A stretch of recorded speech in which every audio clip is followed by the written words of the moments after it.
when you move towards curiosity and joy and love in your life, then it's just going to feel better, right? Feel things are going to feel easier. You're going to see more opportunity.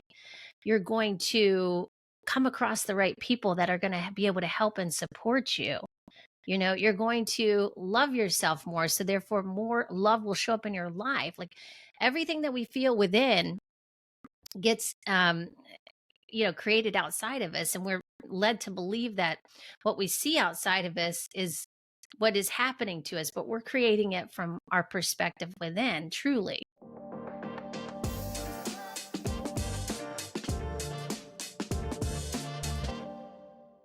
Allison, welcome to the podcast.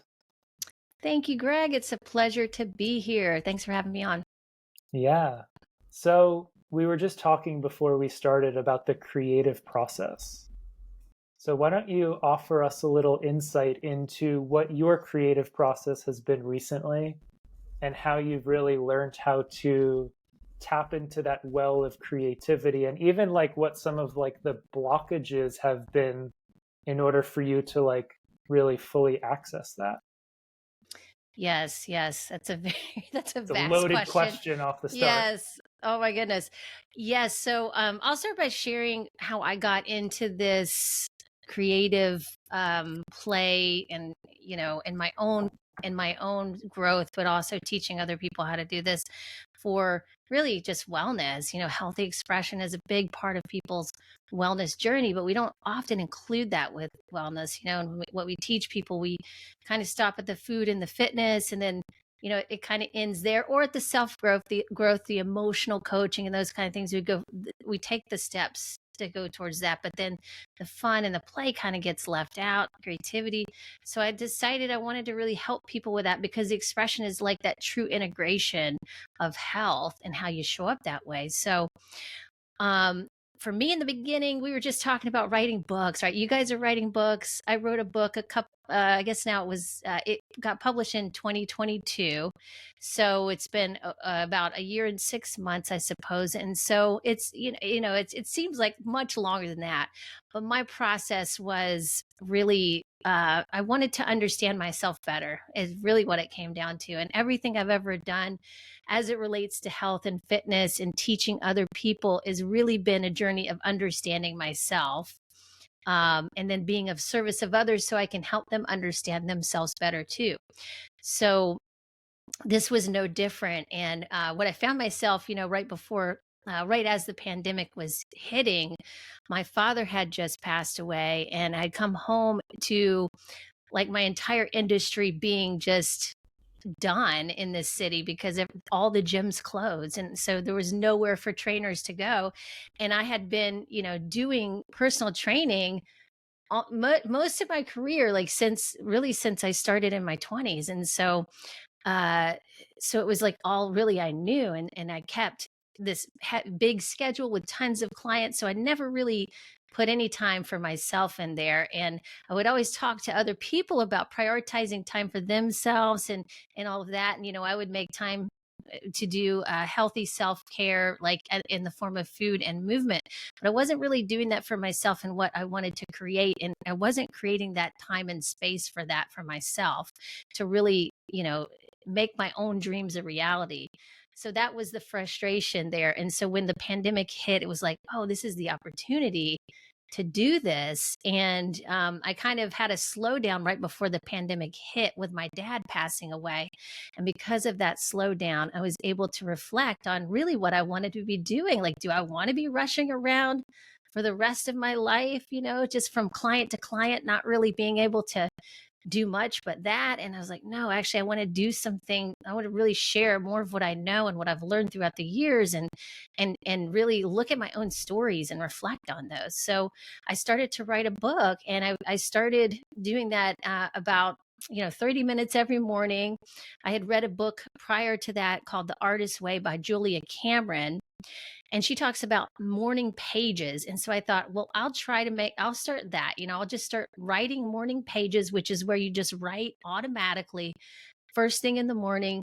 You write whatever comes to mind, you don't edit it. And and you just see what comes out. And so for me, that was pretty liberating because before I was trying to write a book, I would try to edit it as I went, and it just doesn't work that way. You just have to kind of get everything out first and just see what you have and then shape it from there, is what I learned as I went through that process.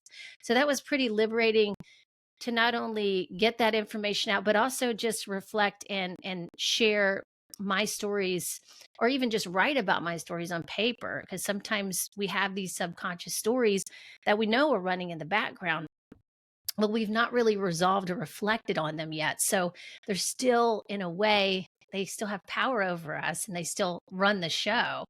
So writing, in a sense, really helped me work on myself too, and just go deeper into my own healing, which was kind of amazing. So because I'd gone through that process, that creative process, I was like, wow, this is incredible. This is the most self-growth I've like done in a long time, or if ever.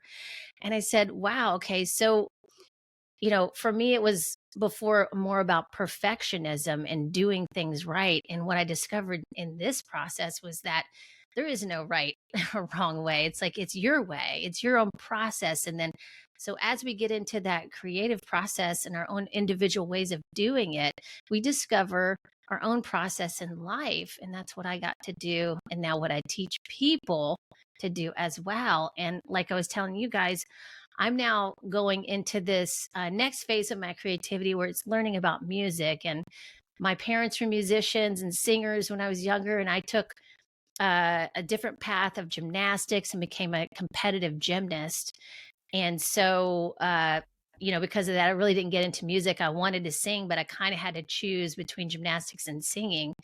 And so now is my opportunity to learn all about music, and it's very exciting. And I'm such a newbie at it, but I'm just going in with a beginner's mindset and devoting that time to learning it. And it's just so much fun. Yeah. So, one connection I want to make here, and I'd love for you to expand upon this, is the connection between creativity and thriving. Because you have your book, Finally Thriving. And one thing, as we know, diving into a lot of this work, is it's very hard to access creativity when you're just surviving, when you're living in survival mode. Like our mutual mentor, Paul Chek, says, when you're running from a lion, it's not a good idea to throw in a cartwheel. Right? So living in Right. survival mode, it's very difficult to access anything new, novel, or creative because it's actually a threat to your survival. So can you expand upon this ability to access creativity and actually shifting into a state of thriving rather than surviving being an actual prerequisite? Yes, yes. So yeah, exactly. So when you're surviving, you've got your blinders on, you've got your armor up, you're not open at all. That's not in an You're not in an open state. That's because you're protecting yourself. And so, there are moments in our life that we go into survival mode, we go in and out of it. We have been in survival mode when most of us, when we're younger, we've had times where we've had to be in survival mode in one way or another. But the trick is to really notice if you are stuck in survival mode. So if you're still, so like if you have an event and you still feel like you're reacting to everything in your life, you're getting irritated, you're not making time for yourself, uh, you're just like running from place to place. You're staying really, really busy all the time, and you don't have any time for yourself or to even take care of yourself. Those are indications that you are stuck in survival mode. And so really ideally, it's not that we're never going to be in survival mode is what I tell people, but we want to build the skills to get us out of survival mode and back into a relaxation phase of our life, that parasympathetic nervous system, get that turned on so we can rest and digest. And that also is going to open you up to creativity as well, because you do have to be, like, of course, things in our life will definitely inspire us to be creative. It'll inspire us towards creative projects. But when you're thinking very narrowly and you're not open to new ideas and new opportunities, that's where you're going to not be as creative, right? And so that's the closing off of what you're not seeing, right? Um, so that's a way to look at it. But really, my thing is, I teach people in my Finally Thriving class, which is based on my book, Finally Thriving. We go deeper into these principles in my book. And what we first do is we look at our default state of mind and say, are we thinking negatively most of the time to ourselves? Are we talking about ourselves negatively? Are we talking about other people negatively? Or are we thinking more optimistically, realistically, optimistically, authentically, right? And talking kindly to ourselves with compassion and love, and then other people, what is that more of for you? And how are you looking at your life? Are you looking at life is always against me, or is life for me? Is life here for me? What is that perspective for yourself? So just looking at that first, what are you thinking about 90% of the time is where you start. And then from there, we look at those subconscious stories to see where the root of that came in, of that default state of mind, right?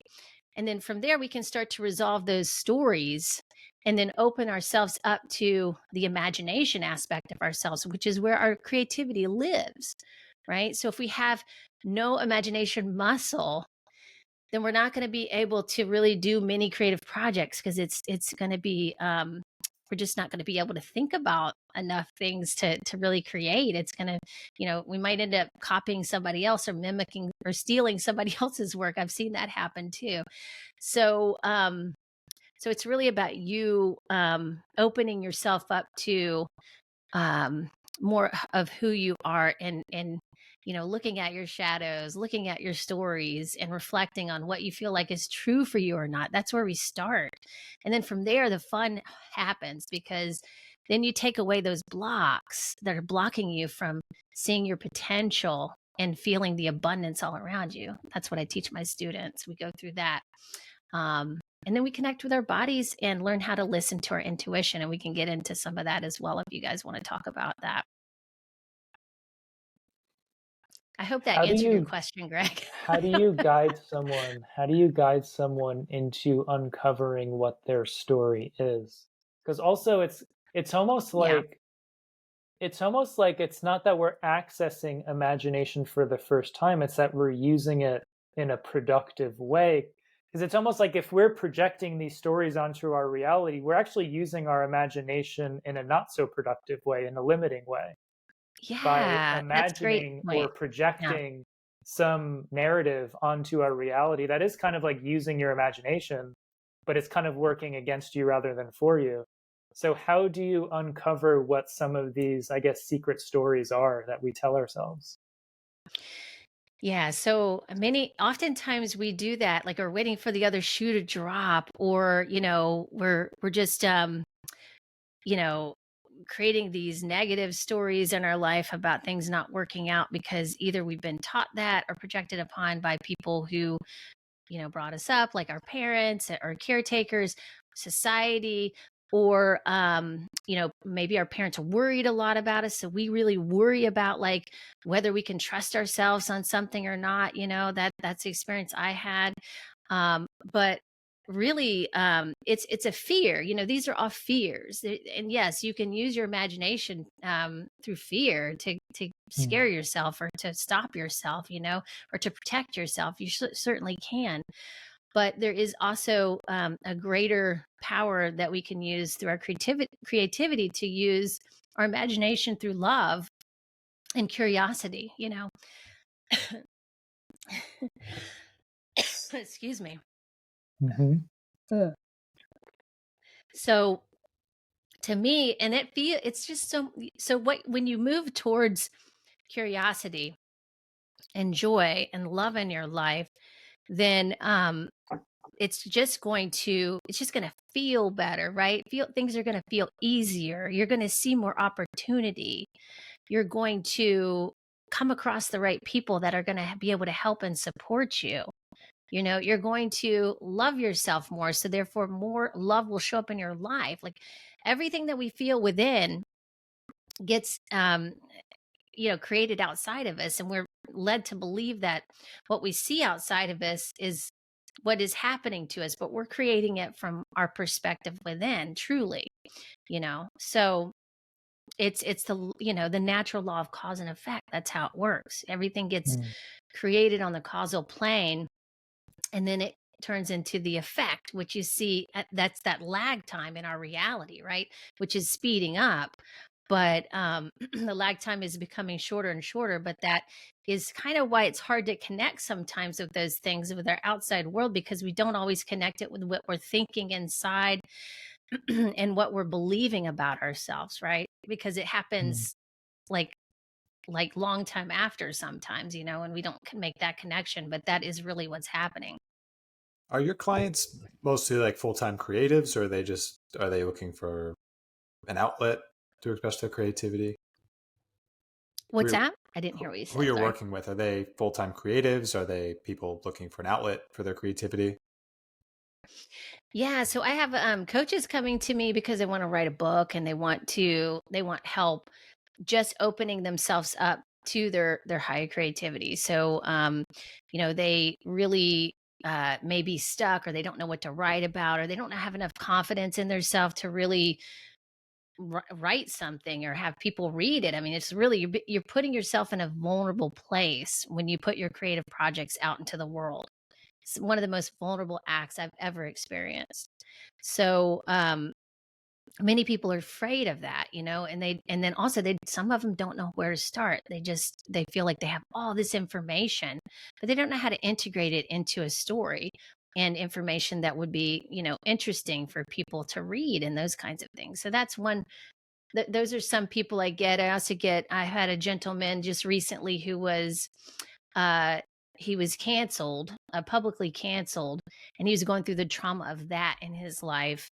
And he's an art gallery owner, and so he Wait, was in the art what world. does that mean Yeah. exactly? Like publicly What's that? canceled? Is it like a social media Well, I'm thing? getting ready Like, to explain. oh, okay. Yeah, do you know what getting canceled means? Do I you don't not, are you not understand the familiar with that term? exact like definition of it. I've like heard the term, but I'm just like, okay, what are we actually like talking about? Can I try? I think it's Yeah, you've done yeah. something that the majority deems morally questionable, and then they decide that you're an all-out evil person and don't deserve like the right to exist. Is pretty much the reaction you'll get. So That's it. yeah. Yeah. So it's a response of generally, like if an artist is famous or a big artist, and they get canceled, like Kanye West or something, like the elites can't, like, decided we can't have him out in the spotlight anymore, so we need to cancel him. But with my client, my student who was in my class, uh he was standing up for his health value as it related to, you know, the vaccine. I'll just say it, and and it was and he opted out of an event that was really big, and he got publicly canceled for it and shamed, for that. And so, it's just like it was traumatic for him, and so he had to go through and one thing I want to go back to, actually, Greg, is, like, I'm going to circle this around to your question, is with childhood. It's always going to relate to these childhood wounds, right? Whatever we're going through in adulthood, what triggers us, these things that are really like for him, it was something he could not, like, turn away from. It was in his face. He had to deal with it, and Yeah. so it just really was a reminder for him for who he really is and his truth, and how he can stand up for himself and speak his truth, so those kind of things, really using your voice that way is really important in a good, healthy expression. So we go into, like, these childhood wounds, and we resolve them, because really these things in our adulthood are reminding us of these childhood wounds that have not been resolved yet. And so that's where we go, because really, creativity stems from your childlike curiosity. So if you're not connecting with your inner children, then you're going to also have a hard time being creative, because it's all about that. You know, once I connected with my 5-year-old, she was like, let's go, you know, like, so we're acknowledging, we're accepting our inner children, which is really just part of our subconscious, but we call them our inner children because we want to be able to connect with them that way. It's an easier way to connect with your aspects. And so when you were a kid, you knew how to play, you knew how to create, you didn't attach to the identity around that. You just did it. You didn't say, oh my God, I don't think I can do this. You just did it. So that's the part of ourself that we want to connect with for creativity, right? And we want to make sure we're connecting with that childlike part of ourselves that is curious and knows how to use their imagination. So when we're wounded, when we're traumatized, it's going to be hard to tap into that because we need to resolve those aspects before we can actually begin to play again like that, you know?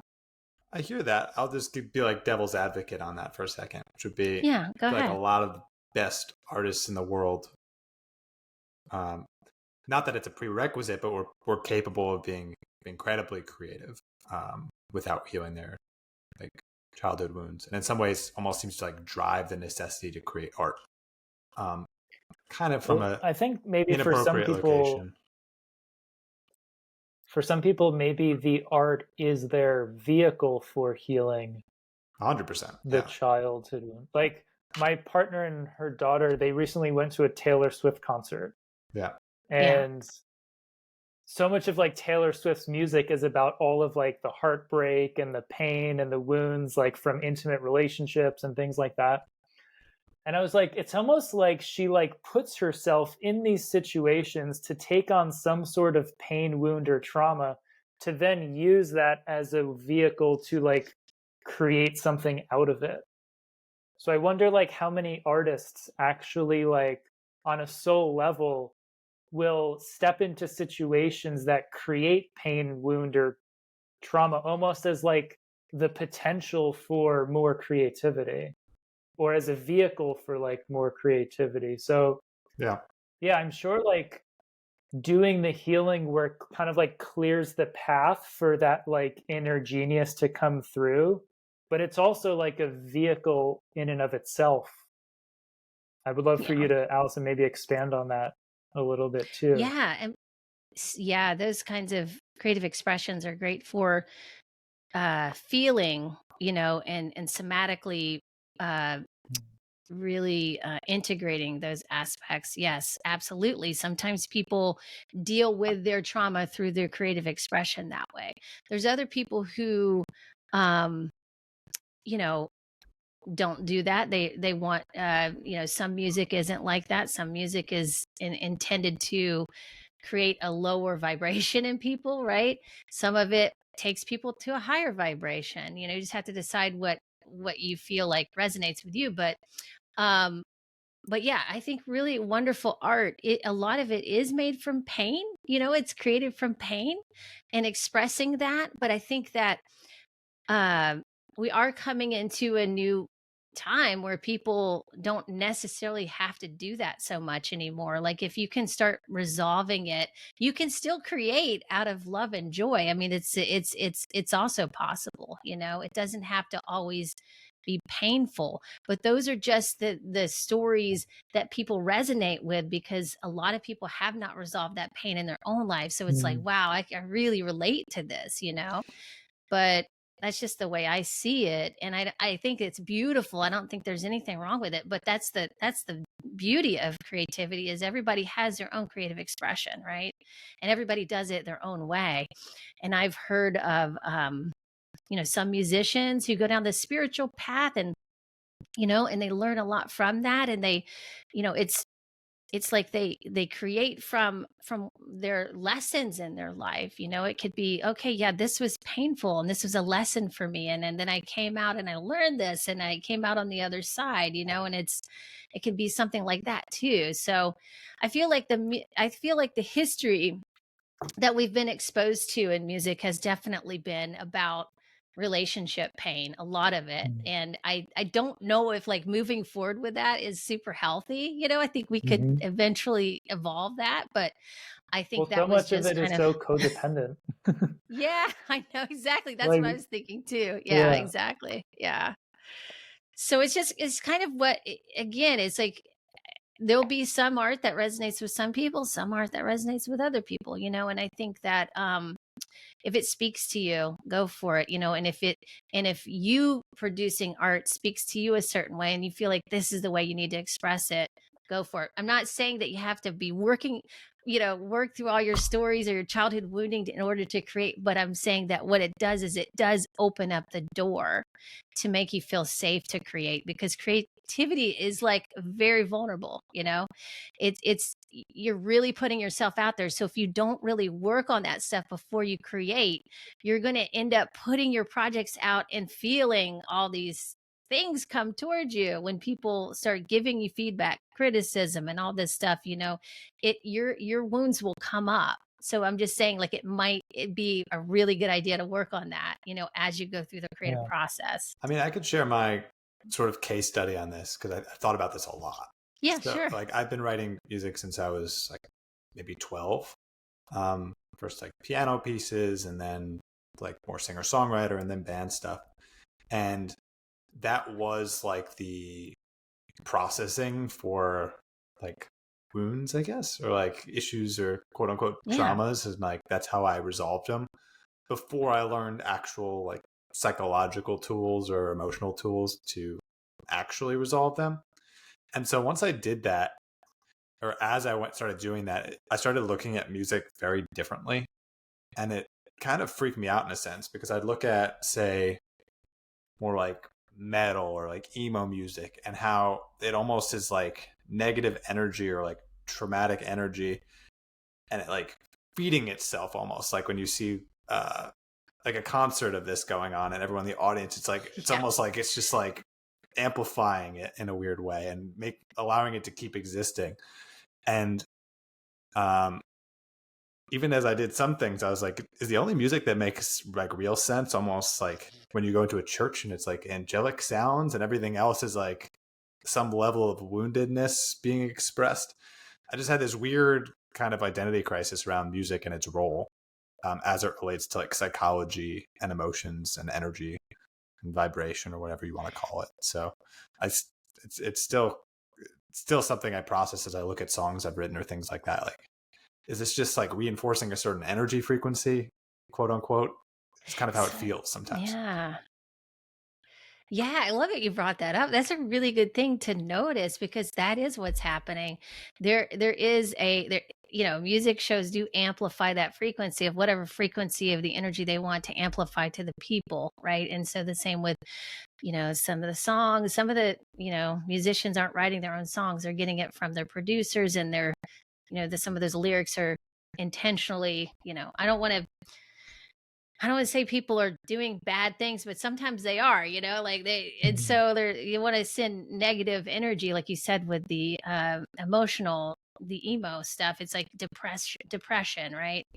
So it's like what you're feeling when you're listening to the music is like that frequency that they're setting with people, because our bodies, I've talked about this before, our bodies are, they kind of connect with certain frequencies because our bodies are vibrating at a cellular level. So since we vibrate, everything vibrates. We actually match up with certain frequencies, kind of like a radio station. So if you listen to music and you're like, oh, this doesn't feel good, or this feels depressing, or this is not resonating with me, that's probably because you're not on that frequency, some people that are dealing with depression, they might be on that same frequency and like or depressed or in that that kind. But so again, it's not judgment against other people, but just again, when you want to start picking up, I love how you're starting to pick up on the energy of it, because that's where I think we're heading. And that was my point earlier, is like starting to become more discerning of the kind of music you're listening to, the kind of lyrics you're listening to, the kind of frequency, because that's going to affect your body. It's going to affect your mood. It's going to affect your health, and it really is dependent on you learning how to somatically feel. So feeling music and just using your feeling senses to decide, like, is this right for me or not, So Yeah, because I do think that from what I've read too, I mean, I'm not a professional musician or anything, but from what I've read and talked to about with other musicians, this is happening, and this amplification has been happening for a long time to create a certain frequency in in society. And I was actually listening to this podcast earlier today, and do you guys know of the artist RYX? I've never heard No. of him, but he said No. something totally profound, which is the idea of mass appeal has died. So I really like that statement because it goes into this whole thing about fame and like how we really what we think about as fame and what we think about as musicians on stage and how we really idolize them. But what we're not seeing is that we can all do that same thing. We can use our voice to make a sound. We can learn how to play an instrument and start making music. Whether we're good at it or not, it really doesn't matter. You can just start doing that. So the things we're seeing in other people and idolizing in other people, we can start to do that for ourselves. And so that's one thing that I really teach people in my class. And I really, we don't just work on our subconscious stories, but really I just wanted to touch upon that. But we also use we do voice, we do impromptu dance sessions and stuff like that to start to really start to learn how to relate to your somatic feeling in your body and open yourself up that way. So I think that's really important to learn how to do that so you can discern. So it's almost like with a lot of your teachings, you're seeing individuals almost like instruments, and each Yeah. instrument Yeah. gives off a certain vibration. And the idea of thriving is really being like a well-tuned instrument that gives off a Absolutely. certain frequency that creates more health and well-being rather than almost like chaos or disturbance. Um, Yes, that's exactly it. Yeah. so with that being said, let's get into this idea of thriving, because this is what your book's about. This is what your course is about. So, how do you define being in a state of thriving versus something more like surviving? Like, how do you define that for yourself? Yeah. So, yeah, for myself, it's really about being able to show up authentically as I am, being able to express myself authentically as well, and just being free to be me. That those are the things for me. Feeling abundant, being able to relax, you know, um, being able to set enough time aside for myself, prioritizing time with myself and my creative projects, things I want to Mm. learn, people I want to be around, things I want to do, those kinds of things. So, and then also just, I love working with people. I love like working with these groups and coaching people. That's fun for me. So, everybody can make a certain list of what they feel like thriving would look and feel like for them because it's very individual. But I truly just think it's just like being able to show up as you are and not have to prove, defend, change anything about yourself, feel like you got to be someone else or do it just right. You're just able to just show up as you are, So, right? it's and being at and ease in your being. being at ease, yeah, finding joy in your life, Mm. um really being able to integrate play and work and enough rest and taking care of yourself. All these self-care practices are going to be on a daily basis for you. So when you're thriving, so you're setting aside that time to practice that, because it takes practice. It takes practice to get yourself out of that survival mode, because sometimes we've been trained to do this for a long time. So we want to start to, even just if it's 10 minutes a day, just giving yourself that every day, making your morning sacred. I've started just not getting the social media at all in the morning. So, and just having that time for myself, starting the day off peacefully maybe doing a meditation, being in your own energy, learning what that feels like first thing in the morning is really helpful. So just really learning how to be on your own energy and master your energy, because many people have not been taught how to master their own energy. And so much of what I teach in the ways of manifestation is just changing the tone of the energy. And then we change the frequency, we change our radio station, and then we raise our vibration, right? So it's all that behind the scenes work that people aren't doing because they're looking outside of themselves for the answers, or they're doing more because they feel like they're not doing enough, or they don't feel like they're enough. So but they could just start to go within and do that inner work, and then that would make the outside stuff so much easier. Yeah. Yeah. I was working with a client literally like 10 minutes before we started, and I was doing some energetic work on him, and I just kept saying inside of myself, like, stay in your own energy, stay in your own energy. And what I realized is like how much, especially individuals who are more sensitive or more empathic, how much we have almost like this vibrational codependency where whatever the energy is in an environment, we tend to match that. And it's almost like this empathic response where if there's anxious people in our environment, we start to feel anxious. If there's more depressive energy, we start to feel that. And what you're saying is we need to develop tools to be able to stay in our own energy field, no matter who we're around or what we're around, because that's the only way we can actually be effective. Yeah. We can't actually be effective if we're always matching everyone else's state. Yeah, So, you can't do anything different, right? You're just trying to fit in. It's like, I remember Matt Kahn saying, if you want to change the world, you have to be unlike the world. Yeah. Yeah.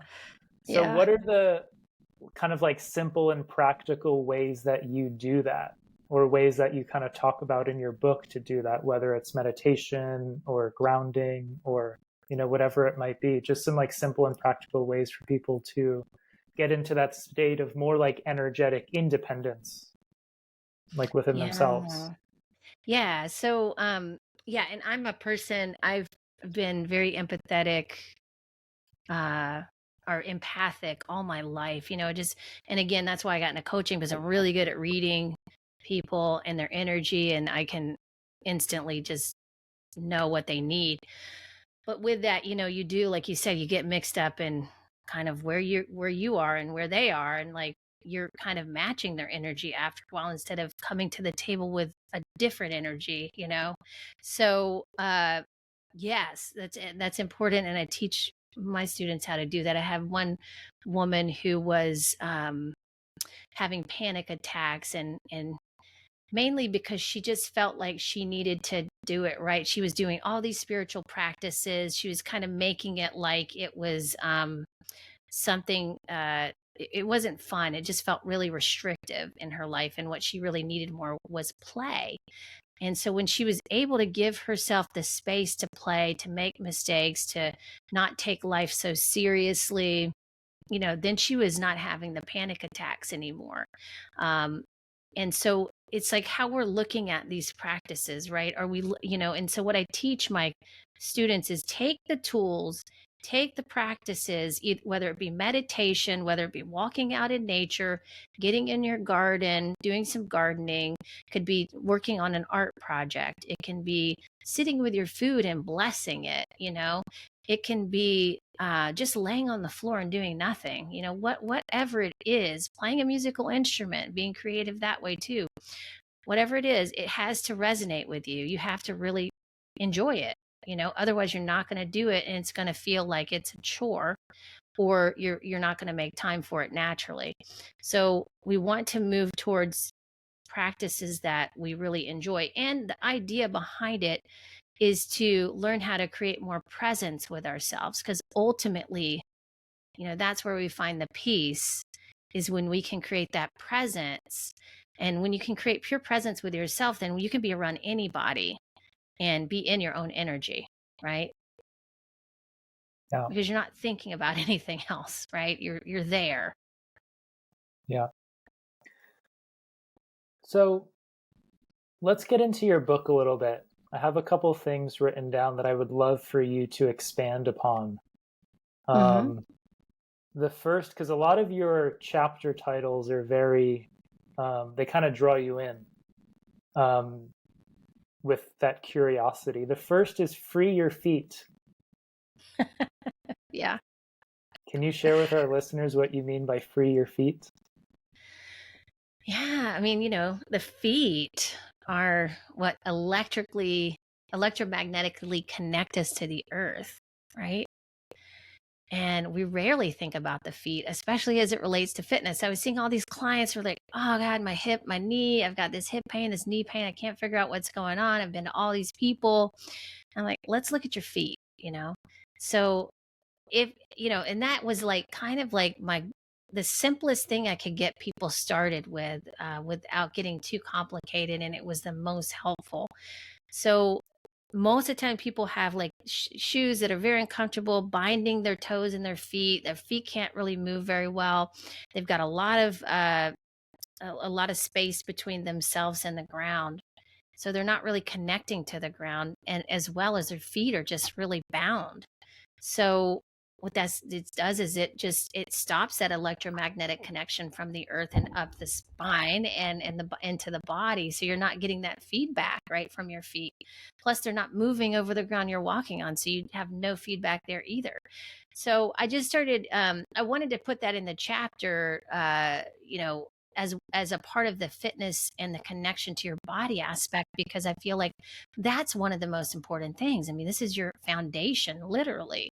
Right. And so when we can free our feet, I was noticing people were feeling more free in their lives when they were freeing their feet. I was like, wow, this is interesting. What does this symbolize? Right.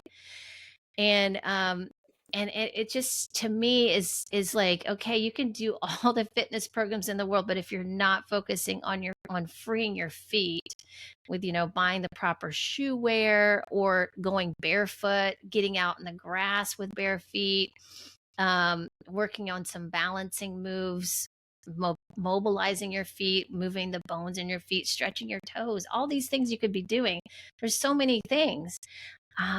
We start there, and then we go up from there, literally, when we work on our fitness. But Yeah. I do feel like a lot of people miss that, and that's why I included it in So is the that book. like being barefoot at home? Are there specific shoes that you walk around in? Yeah, I would say barefoot.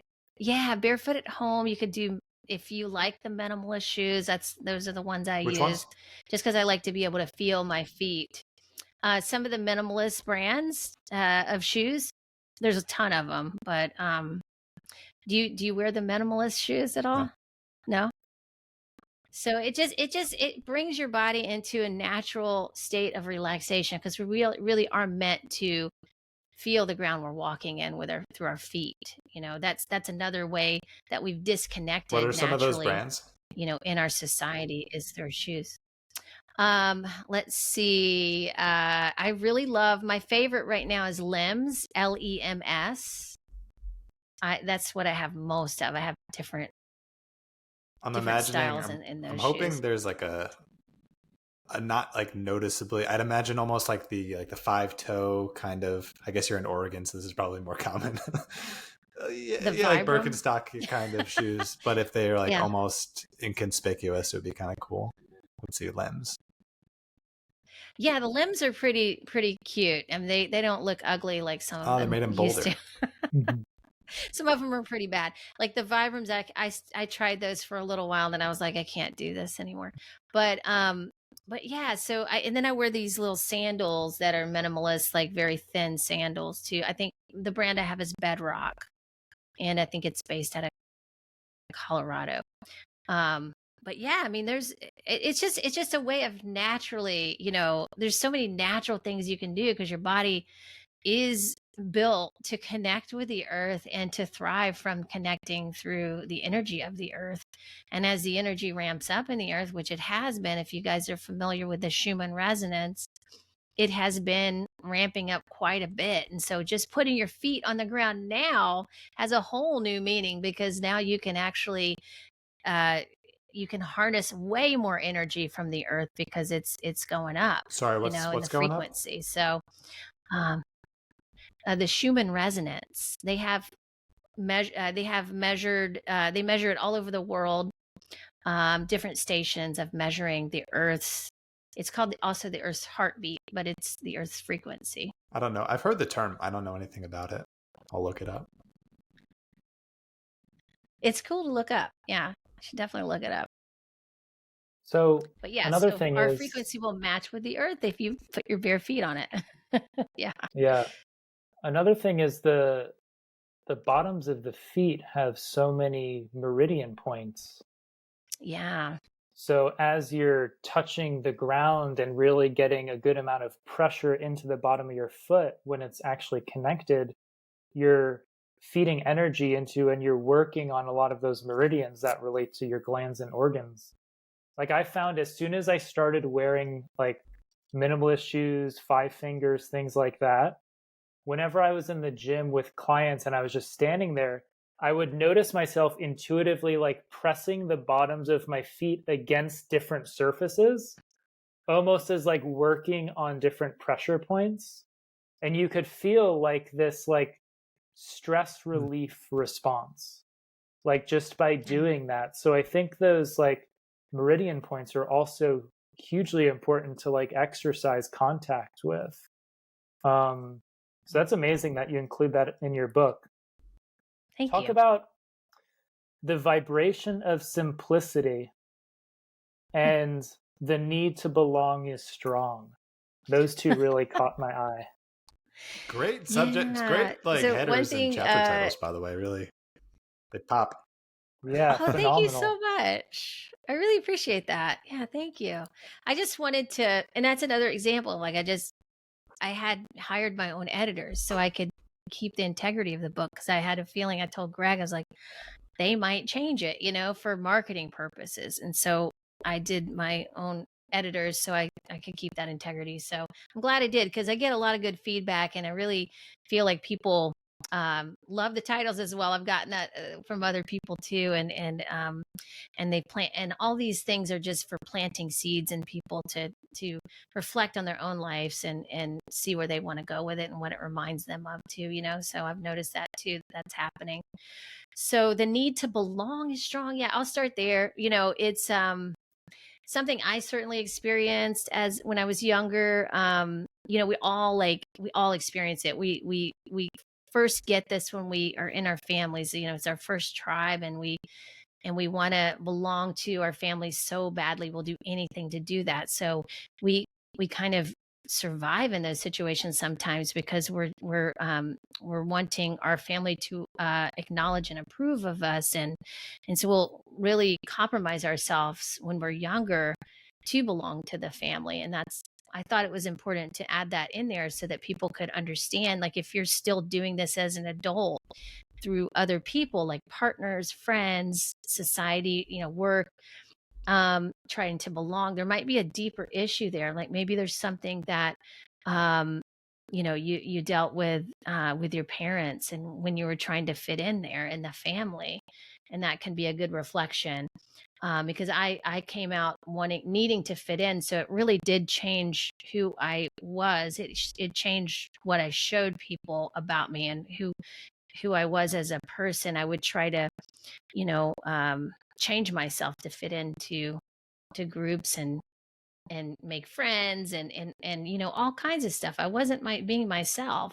So this is how we can compromise ourselves, and then eventually you look up and you're like, who is this? I don't even know who I am anymore, because I've been mimicking other people or trying to fit in to belong. And really the truth is, like, what are you fitting into? You know, what is there to fit into?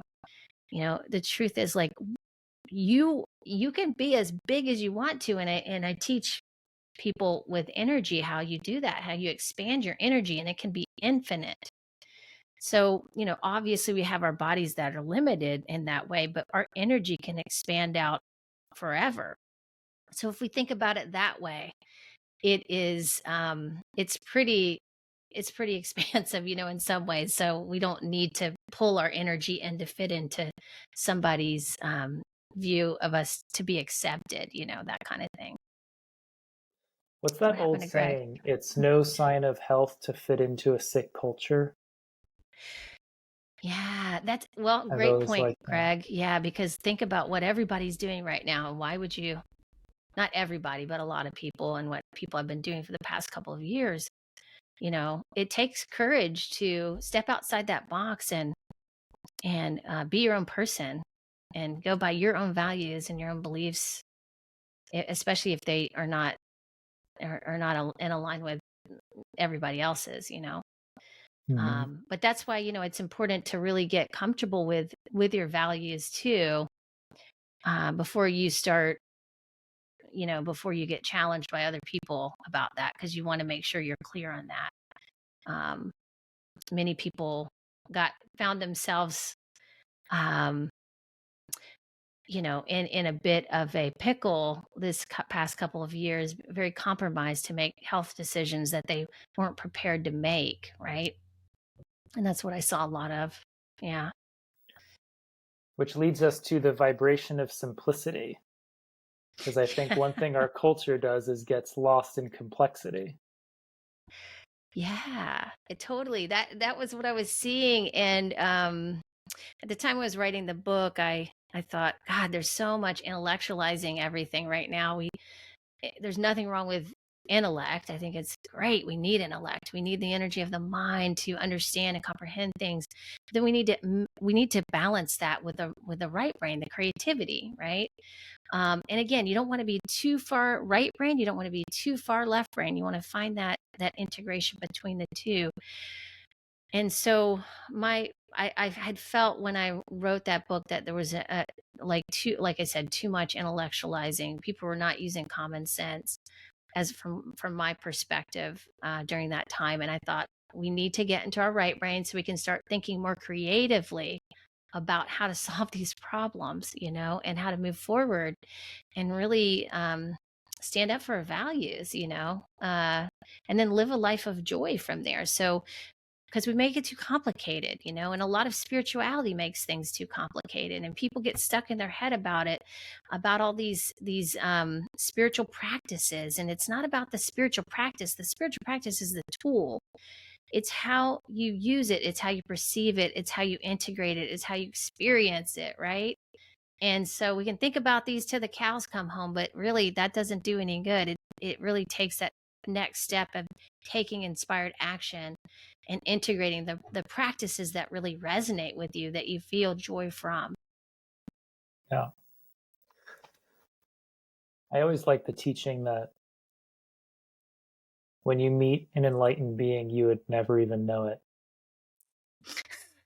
It's like the Fool tarot card that like you don't even know if the Fool's at the beginning or end of their journey There's no end, right? because they just Yeah. kind of like return. There is no end. What's Like that?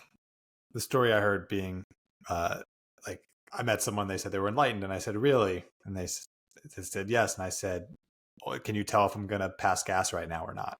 And they said, what? And I said, do you know if I'm gonna pass gas or not? And the idea being like there's levels of enlightenment, but full enlightenment, all knowing, all powerful, is a delusion. Like they might have had some sort of one-time spiritual experience, but then it's kind of a shtick in some sense. They're still a human being moving through levels of awareness. Is how I take it. Yeah. Yeah. Yeah, I think that's Yeah. I love that you say that. I think it's like a distorted creatorship Well, it's version of that, it's right? like a label thing. When you're It's like, trying oh, to, they're depressed. Like, okay, now you've thrown a label on it. Oh, they're enlightened. Like, no, you're just tossing a term on top of a much more complex picture. Yeah. exactly. Very much. Yeah. Yeah, very much. Yeah. Yeah, there's a lot of entitlement within within the spiritual community as well, and really everywhere. But I noticed too, and I was like, you know what? Anybody can be spiritual. You can just be spiritual, doing anything during the day, like just being present with yourself is spiritual. We don't have to put this label on it and make it like this important thing that you have to be doing and sitting a certain way with crystals next to you and all these things. No, you could just be learning how to be present with yourself, learning how to be present with your children, going outside in nature, just that's why I wanted to make it simple, because I wanted to make it accessible to everyone. I don't want it to be like, oh God, no, I can never attain this. Anybody can attain it. If you just want to work on yourself, you can do this. There's this big thing about ascension right now. I don't know if you guys have been listening to that, but in the spiritual community, it's all about ascension. And there's this they're talking about the splitting of worlds. We're splitting into the 4D and the 5D, right? And yes, I do see that happening in some sense, but also no, there's no right or wrong. Like everybody's doing what they're supposed to be doing, and everybody's going in the direction they're supposed to be going in, and we're all doing it right. It's like this whole mentality of like, I'm not doing it right. And like this higher authority is like judging you because you're not doing it right. Right. That's just not a thing. So, you just do the best you can and move towards living the most joyful life you could possibly imagine having, and just go in that direction. And I say that is about as spiritual as it gets. Yeah. I remember one of Ram Dass's teachings where he was sharing that he had, lectured and taught in the biggest Ivy League institutions and at all of these amazing spiritual retreat centers at Omega and all of these places. And then he went to India and was walking through these impoverished streets of India and would find this woman who lived in this little hut and was just sweeping her front porch with a broom. And he would just stop and watch this woman. And he was just there is no person on planet Earth that is on a faster track to God than this woman sweeping her front porch right now. Just her level of joy and presence, just doing that thing was just so far beyond any guru he's ever met in any spiritual institution. And I always remember that story, the broomstick could be your path. I love that story. I got the chill bumps when you were saying that, Greg. Yeah. I was like, oh yes. Oh my gosh. Yeah, that's great. I love it. That's a great example. Yeah. So tell us about this program that you created to complement the book that you had written. I would love to hear about what this program looks like if any of our listeners would like to get involved. Yeah, I'm doing another one in August 2023 coming up. And so if anybody wants to join the next group, they can just, go on my finallythrivingprogram.com and set up a free call with me and we can talk about it. But yes, it's a small group program, and it involves a 12-week course and coaching program. So they get a live coaching session with me every week, as well as a module every week to just play with, So it's all about play, really, and creating a wellness practice. And within that practice, the purpose of the practice is to create a certain level of presence and joy in your life. So you can start seeing the abundance that's already there, and you can start making those connections. And, a lot of what people are dealing with right now is a lot of mental chatter, a lot of ADHD, and we're really struggling with that right now. And people just don't know how to direct that energy. And so I've been talking a lot about focus and how if you use selective focus and then you pair that up with intention, that can be really incredibly powerful. And I teach my students how to do that in the very beginning. And then we go through certain writing practices within the class as well. We start learning how to use our imagination through we do an art project, which is a vision board, but I give my students options on how to do that. You don't have to do the one where you remember on the poster board, we put up all the magazine pictures, and people can certainly do that if they want. But I've had people create these really beautiful, like abstract art projects as their, as their vision board, which is so cool. And I love what they come up with. And so that's one of the things we do together as well. And then we get into the connection with our body. I give them meditations to connect with their body as well that way, and to start listening to their body consciousness, and learning how to listen to what their body's telling them, and start to repair that relationship of trust and with their body, so that they're not fearful of their body. I've had some students in the past that have been really scared of their body, and they've had some health issues, and they're, very anxious about that. And so we learn how to then trust our body again, and repair that relationship. And then from there, we start working on the intuition, learning how to receive the goodness in our life. So I teach about giving and receiving, and how, and the reciprocity within that, and many of us, especially as coaches, we don't do a lot of receiving or know how to. We do a lot of giving, right? But then but receiving is just as important, because if you receive something that someone gives you, then, you're telling them you don't want their gift. And so the gift that they're giving you, they're receiving something from that as well, right?